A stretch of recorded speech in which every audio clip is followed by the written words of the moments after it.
Oui, donc comme tu l'as dit, je m'appelle Pauline. Je viens d'une famille baptisée, mais pas pratiquante. Mes parents habitent dans le sud. Voilà, j'ai fait toute mon enfance dans le Var.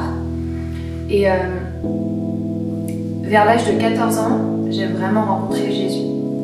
C'est ça qui a été déterminant dans ma foi et dans la construction de ma personnalité, en fait, en quelque sorte. Donc quand j'avais 14 ans, j'ai été à un week-end Jeunesse 2000, c'est 48 heures avec Jésus, donc il y a une exposition du Saint-Sacrement, et puis des louanges et des topos, et voilà, et donc c'est que avec des jeunes. Et moi, c'était la première fois que je voyais 300 jeunes rassemblés pour Jésus, je trouvais ça très fort.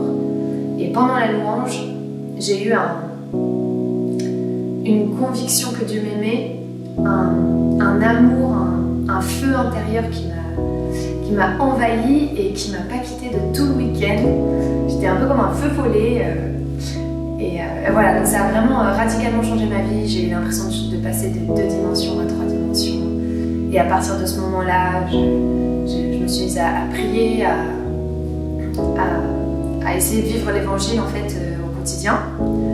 Et j'ai eu la chance d'être très bien accompagnée, d'avoir des prêtres et des séminaristes et des sœurs consacrées qui nous encadraient, qui étaient vraiment très à l'écoute et extrêmement proches des jeunes pour leur dire que de mettre leur service pour l'Église, en fait, leur talent au service de l'Église.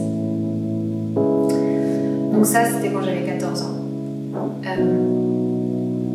Plus tard, j'ai fait une prépa littéraire, puis j'ai eu une licence de philosophie, mais j'avais toujours dans le cœur de faire de la musique et de la louange plus particulièrement. Donc je me suis lancée là-dedans quand j'avais 20 ans, 21 ans, quand Glorious m'a proposé de les suivre en tournée. Voilà, c'était il y a 3 ans, et donc j'ai eu la chance de faire beaucoup de concerts avec eux.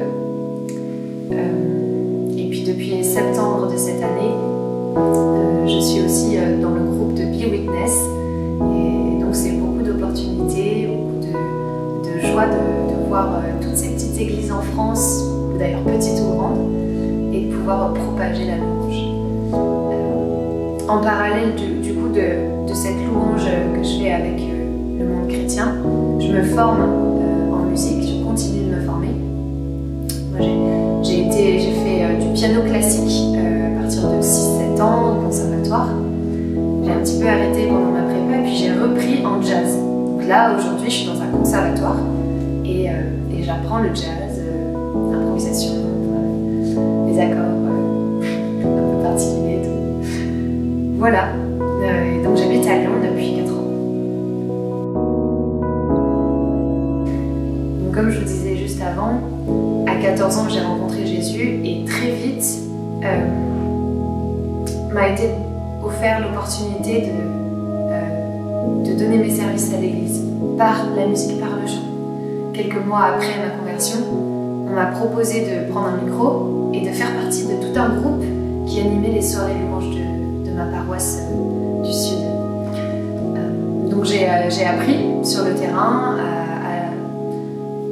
à chanter, à me laisser emporter par le Saint-Esprit quand on prie, à voir ce que l'Assemblée vit et comment être à son écoute pour l'amener vers ce que Dieu veut donner à l'instant T. On m'a proposé d'animer des messes, des camps, et voilà. Et en fait, ma foi et la musique ont été très entremêlées. Lorsque j'avais du mal à croire, parce qu'au lycée, on nous apprend que... tout un tas de choses, je ne vais pas rentrer dans les détails, mais en SVT ou en philo aussi, on peut nous mettre face à beaucoup de questions qui sont très importantes à se poser, mais qui nous remettent aussi face à tout ce qu'on ne sait pas, même en tant que chrétien. Et bien, quand cette foi-là du coup était un peu malmenée, la musique m'aidait à avancer. Et puis quand la musique, j'étais plus très inspirée, ma foi m'aidait à me pousser à écrire, à composer. J'ai commencé à composer quand j'avais 16 ans. Et donc mes accompagnateurs ont toujours été très attentifs à ce que chaque jeune puisse mettre leur talent au service de l'Église. Pour eux, c'était très important qu'on trouve la chose pour laquelle on était faite. Très vite, ils nous ont parlé du plan de Dieu pour nous. Donc, en fait, j'ai grandi avec cette conviction que Dieu veut quelque chose de très particulier pour chacun de nous. Ça a été assez évident. La louange me permettait de me connecter à mes émotions et de sortir ce que j'avais besoin de sortir, qui n'était pas forcément... chose qui n'était pas forcément évidente dans ma famille, où on était très réservés. Voilà. Donc la louange a été un moteur dans ma vie de foi. Et pour moi, c'était essentiel. C'était l'endroit où je me sentais à ma place. Et j'y pensais vraiment très sérieusement. Et à 16-17 ans, on se pose les questions de voilà, qu'est-ce que tu vas remplir pour tes vœux post-bac. Moi, j'avais la musique en tête. J'ai mis un peu de temps avant de l'assumer vraiment, de me dire bon, allez, je me lance vraiment là-dedans. C'est pour ça que j'ai fait des études à côté. Mais en fait, Dieu nous rattrape. Et Dieu m'a rattrapée. Et m'a proposé. Donc voilà, quand Glorieuse m'a proposé de faire la louange, ça correspondait à l'envie que j'avais dans mon cœur, mais que je ne savais pas comment la mettre en place concrètement dans ma vie. La louange, pour moi, c'est un dialogue avec Dieu. C'est une attitude, c'est plus que simplement une musique. C'est vrai que là, j'en parle comme d'une musique, mais donc, de façon très spécifique. Mais la louange, c'est aussi plus large, c'est une attitude de tous les jours, c'est savoir dire merci, même quand on a du mal à se sentir reconnaissant de ce qui nous arrive. La louange, c'est reconnaître que Dieu est Dieu et qu'il nous veut tels que nous sommes, avec nos émotions, avec notre passé, notre futur, notre présent.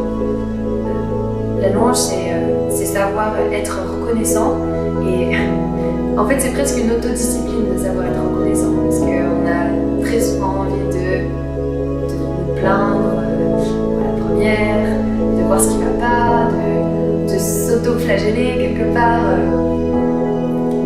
Et la louange, en fait, elle nous permet de sortir de nous-mêmes, d'aller vers Dieu, d'aller vers l'autre. Alors effectivement, la musique est un peu un moyen, qui est très approprié pour sortir de nous-mêmes. Déjà, chanter, c'est sortir de nous-mêmes. L'ambiance musicale nous permet d'exprimer la joie, la mélancolie, l'amour, tout un tas d'émotions. La musique est très connectée avec qui nous sommes. Et donc je crois que c'est pour ça qu'on met en premier... c'est la première idée qu'on a quand on parle de louange, on pense à la musique. Mais c'est pas que ça. Alors, j'ai souvent des idées mélodiques. Une phrase, une mélodie, un thème qui me vient. Ça peut arriver pendant la prière, ça peut arriver pendant un prêche, une prédication que je suis en train d'écouter, que ce soit en français ou en anglais. Tout d'un coup, une expression me frappe à l'oreille en quelque sorte et je me dis « Ah ouais, ça c'est trop bien ». Ça peut faire l'objet d'une chanson, ça peut... je ne l'ai pas trop entendu avant, voilà. Et puis après, il y a le travail où je me mets devant le piano et je cherche à accompagner cette mélodie avec des accords, je cherche des accords qui me plaisent et puis j'essaie d'aller plus loin, de pousser cette mélodie plus loin. Ok, donc ça va faire, c'est plutôt une mélodie de refrain ou plutôt une mélodie de couplet, de pont. Et puis ensuite, j'essaie c'est comme une pelote, je tire le fil et j'essaie d'aller le plus loin possible. Il y a des mélodies qui me donnent des chansons en entier directement, puis il y en a d'autres où il faut travailler plus longtemps, et puis il y en a d'autres où c'est juste ça fait 15 secondes et puis je le laisse de côté, je me dis que ça pourra servir plus tard. Mais voilà, grosso modo c'est ça, c'est d'avoir une mélodie, des accords, puis j'essaie de creuser après avec un texte. J'aime bien aussi, je fais ça récemment, j'aime bien créer une espèce de brainstorming autour d'un thème sur par exemple le pardon et je mets un peu des mots-clés que j'ai envie d'utiliser dans la chanson, ce vers quoi ça me donne envie d'aller. Parce que peut-être ce qui est le plus difficile dans une composition de louange, c'est de ne pas s'éparpiller.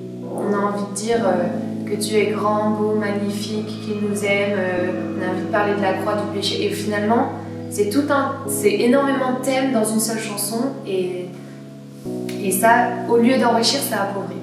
Parce que, justement, on s'éparpille en fait partout. Et donc, j'essaye de me restreindre à un sujet et donc d'être le plus précise possible dans ce que je veux dire et faire vivre à travers ce chant.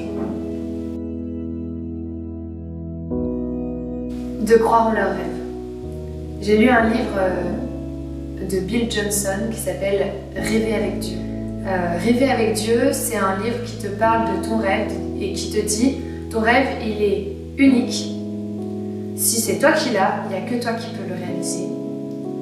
Et crois en lui parce que c'est Dieu qui te l'a mis dans le cœur. » Et alors, quand j'ai lu ça, ça a été une grande libération. Voilà, où j'ai envie de dire aux jeunes, assume le rêve que tu as, travaille pour pouvoir avoir le niveau nécessaire pour le faire, pour le mettre en place. Et sois à l'écoute de toutes les opportunités qui vont être données. Sois suffisamment souple parce que parfois ça peut arriver à un moment où tu t'y attends pas, dans une forme dans laquelle tu t'y attends pas, mais Dieu t'attend. Et je suis certaine que dans la prière, tu arriveras à comprendre, à saisir un peu là où Dieu veut t'emmener, là où c'est bon, même si c'est un peu étonnant, pourquoi je ressens que je dois aller à gauche plutôt qu'à droite. Bon bah je sais pas trop, mais j'y vais, je me lance, parce que je crois que Dieu m'attend là. Voilà ce que j'ai envie de dire aux jeunes. Crois en ton rêve, c'est le tien, et Dieu le veut pour toi. C'est une question un peu délicate pour moi. D'abord parce que je crois que j'ai eu beaucoup de chance quand j'étais jeune dans la construction de ma foi. J'ai été très très bien accompagnée par des personnes très bienveillantes et qui me donnaient beaucoup de clés, de compréhension du monde, de toutes les questions un peu difficiles qu'on se pose à cet âge-là. Je trouve qu'il est peut-être plus difficile aujourd'hui d'assumer sa foi parce qu'il y a beaucoup de scandales qui sont sortis de l'Église et je crois plusieurs choses. D'abord qu'il est bon que les églises aient pris enfin la mesure de ces scandales et les font sortir, parce que je crois qu'il faut que justice soit faite, Dieu nous veut juste et donc on doit assumer les erreurs que l'Église a faites. Je crois aussi qu'il ne faut pas tomber dans la polémique et dans le scandale et chercher à tout prix à avoir raison. Ce que j'aurais aimé que l'Église dise plus, c'est pardon. Demander pardon sans chercher d'excuses. Assumer le fait que c'est une Église d'hommes, donc elle est pécheresse et qu'elle peut se tromper. Parce que je crois qu'on entend souvent que l'Église, oui, elle est faite d'hommes, mais on ne va pas jusqu'au bout du raisonnement. J'ai l'impression qu'on n'assume pas le fait que vraiment on est faible et vraiment on se trompe et vraiment on fait du mal. Alors je crois que en tant que jeune, si c'est difficile pour toi d'assumer ta foi, déjà sois rassuré parce que c'est pas forcément plus difficile quand on est jeune que quand on est plus âgé. Ensuite, je crois qu'il y a une vraie espérance dans le fait que l'Église, elle a été créée pour aider les hommes, les femmes comme toi et moi à croire et à rentrer en connexion avec Dieu. Mais Dieu est en dehors de tout ça. Dieu est bien au-delà de tout ça. Et ça, c'est notre espérance. C'est que Dieu dépasse les institutions, Dieu dépasse les lois, Dieu dépasse tous les raisonnements polémiques qui peuvent sortir. Donc, sois avec Dieu.